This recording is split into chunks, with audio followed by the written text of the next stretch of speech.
राम राम भाइयों। आज सुबह फिर पार्क में मौसम साफ है, आज घूमने को मन कर गया। पर विषय ये है, भारत और अमेरिका की ट्रेड डील अचानक कैसे हुई। बहुत सारे मैंने यूट्यूब पे अच्छे प्रवक्ता सुने जो अपना चैनल चलाते हैं, रवीश कुमार, प्रसून वाजपेयी आदि।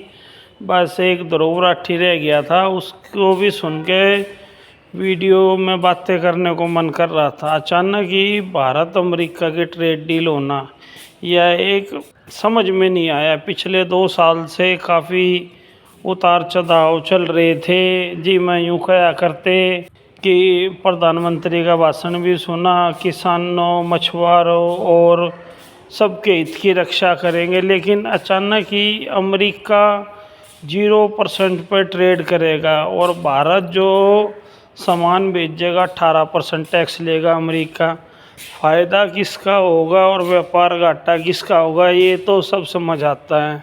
बाकी मैं गोदी मीडिया के बारे में तो कुछ कहता नहीं, ना मैं उन्हें देखता और ना सुनता। वो तो बस हिंदू मुस्लिम कंट्रोवर्सी और कांग्रेस अन्य पार्टियों के पीछे लगी रहती है। लेकिन जो ये चैनल चलाते हैं, जैसे रवीश कुमार हो गया, प्रसून वाजपेयी हो गया, इनकी बातें सोच के लग रहा है कि हमारे जो किसान हैं, जो 11 करोड़ 10 करोड़ किसान हैं, उनसे 30-40 करोड़ आदमी और भी जुड़े हुए हैं, उनको ये काफ़ी घाटा होने वाला है। क्योंकि अमेरिका के प्रोडक्ट आएंगे बिना टैक्स के, यहाँ बिकेंगे सारी चीज़ें, तो प्रॉफिट तो नहीं होगा। हमारी जो जनता है, किसान, मछुआरे, भाई बहन सब हैं, उन तो घाटा बहुत होगा। और हमारे प्रधानमंत्री ने जो भी करा होगा सोच समझ के अच्छा ही करा होगा। बाकी ये तो चीज़ें चलती रहेंगी, लेकिन सबसे बड़ी दिक्कत ये है कि आने वाले समय में क्या होगा, इस ट्रेड डील का फ़ायदा होगा, नुकसान होगा, ये तो जब ही पता चलेगा। बाकी हम ये करते रहें, ये हो गया, ये नाश हो गया, ये विकास हो गया, ये तो सब बातें हैं, कुछ समय बाद ही पता चलेगा। जैसे नोटबंदी हुई थी, नोटबंदी के परिणाम आने में काफ़ी टाइम लग गया। बाकी और जो भी चीज़ें होती हैं उनका आने में परिणाम टाइम ही लगता है। इस ट्रेड डील का भी ऐसा ही होगा। अभी तो हाल फिलहाल में तो क्या ना जल्दबाजी होगी, भाई ये हो गया या ये हो गया ना, अभी ज़रा इंतज़ार है। और देखो, बीज बोया है, पेड़ किस चीज़ का लगता है और कैसे फल देता है, ये तो इंतज़ार ही करना पड़ेगा। जैसे अच्छे दिन का इंतज़ार कर रहे हैं हम, बहुत सालों से कर रहे हो ना, अब भी आ लिए जिसे आने थे। बाकी ये तो चलता ही रहना भाइयों। अपना घूमो फिरो पार्कों में सवेरे, अपना देखो भगवान भूखा ठावा ज़रूर है, लेकिन अधिकतर भगवान भूखा सुहाता नहीं है किसी को। बस मैं तो पार्क में घूमते घूमते मेरे विचार थे, ट्रेड डील देखा जाए तो भारत के लिए घाटे का ही सौदा साबित होगा आने वाले समय में, या तो बात मैं भी कह रहा हूँ। क्योंकि विकसित देश का सामान हमारे देश में 0% में बिक रहा है, और हम विकसित तो 2047 में होंगे। हम जो सामान बेचेंगे उस पर टैक्स लगेगा, तो हमारा सामान वहाँ ख़रीदेगा कौन? कोई नहीं ख़रीदेगा। कहेगा भाई टैक्स लग कर आ रहा है तो हमें यहाँ महंगा पड़ेगा, फिर हम बेचेंगे तो हमारी जनता नहीं खरीदेगी महंगा प्रोडक्ट।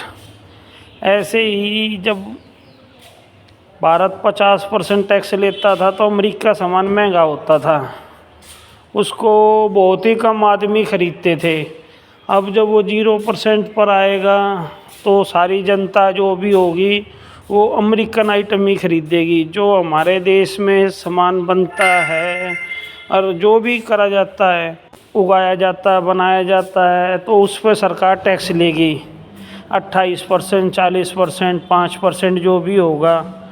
फिर वो महंगा होगा उसके मुकाबले में अमेरिका के, तो फिर भाई अमेरिकी सामान ही खरीदेगी जनता। तो इसका मतलब हमारे लोगों को ही घाटा होगा और हमारे लोगों को ही फ़ायदा होगा। जो सामान खरीदेंगे उनको थोड़ा बहुत बचेगा, और जो सामान बना के बेचेंगे उनका सामान नहीं खरीदा जाएगा, उनकी लागत भी बर्बाद जाएगी, और ऐसे ही देश तरक्की करेगा। अब विकास होगा या विनाश होगा ये तो आने वाले समय में बताया जाएगा। बाकी एंजॉय करते रहो, पार्क में घूमो और मेरे साथ पार्क के दर्शन भी कर लिया करो। 10-12 मिनट, आधा घंटा, 20 मिनट ज़रूर घूमना चाहिए। आज मैं काफ़ी देर तक बैठा रहा, थोड़ी धूप सी खिल रही है, बढ़िया आसमान है। यहाँ अंकल, कई सारे अंकल ट्रेड डील के नुकसान, फ़ायदा, घाटा, नफ़ा बता रहे थे। अब जितनी मेरी समझ है, मन तो यही बताया भाई, ट्रेड डील जो भी है, या तो ये ज़बरदस्ती थोपी गई है हमारे पे, भाई तुम ऐसा करो या ऐसा करो, वो ये बात हो गया था। हमारे बड़े बूढ़े बताया करते, जब मुस्लिम शासका का राज था वे धर्म परिवर्तन कराया करते, उनकी भी जिद इसी होया करती, एक उड़न आग जलती, एक उड़न तलवार होती। कहते मुसलमान बन ना तो मारेंगे ना अग्नि में मूत। इब अग्नि में तो कोई हिंदू पेशाब करे नहीं, क्योंकि भाई हम तो देवता मानना उन्हें। फिर तो मुसलमान बन ना तो फिर तलवार तो काट दिया करते गर्दन। बस यो ही था, यो हाली भी न ट्रंप ने कर दिया। 0 पर करना था, तेरे पर टैरिफ लाऊंगा गणे। मेरी पर्सनल राय है, अमेरिका की जिद न अरे यो घमंड से अमेरिका का ही ना नारी शक्ति है तोड़ सका, बाकी की है कि बस की बात नहीं।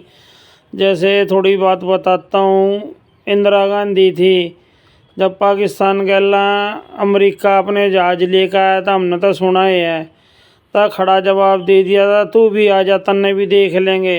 हमारा दोस्त उस टाइम रूस था, जब आ लिया था, यह तो आपने भी सुनी होगी। क्योंकि जिद्दी आदमी का घमंड सिर्फ नारी जाति ही तोड़ सकती है, और वह सक्षम हुआ है। यह तो बात कति सत्य है, मैं भी मानूँ ही ना और आप भी मानो। क्योंकि आदमी तो फिर भी झुक सके, कहीं ना कहीं कोई समझौता कर ले, लेकिन नारी जाति जब तई ठीक है उसके बाद नहीं मानती कि ये कि जब दुर्गा रूपिया हो जाए। बस यह बात कहनी थी। जैसे आप सभी लोग कहते हो, आजकल दिल्ली में जो विकास करा शीला दीक्षित ने करा, वह भी नारी थी जी, बहुत अच्छी थी। और अब सरदार जी ने जब यो परमाणु डील करी थी, अमेरिका दुनिया भर के नखरे दिखावा था, फिर भी सरदार जी गैला, मनमोहन सिंह गैला, क्योंकि श्रीमती सोनिया गांधी का हाथ था जब वह डील सक्षम हुई। ऐसे ही इतिहास में चले जाओ, रजिया सुल्तान ने अच्छा के बड़ काटे थे।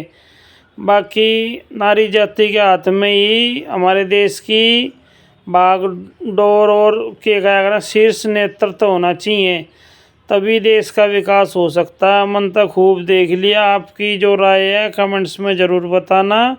पूरा वीडियो देखा करो, बस जिसी मन में आई अच्छी बात बताई, और लाइक शेयर करा करो वीडियो, हो सके तो चैनल ने भी सब्सक्राइब करो। बस मैं तो यही उम्मीद कर सकूं हमारा भारत अच्छा, बढ़िया, सुंदर रहे, सब काम धंधे करें, कोई बेरोजगारी ना रहे, सब अच्छी डाला कमाओ। जो कर पहलम के आदमी 8-8, 9-9 बालका न पाल दिया करते और सब चीज़ बना लिया करते, आजकल ऐसा कुछ नहीं हो सकता। वीडियो जनहित में। जय हिंद।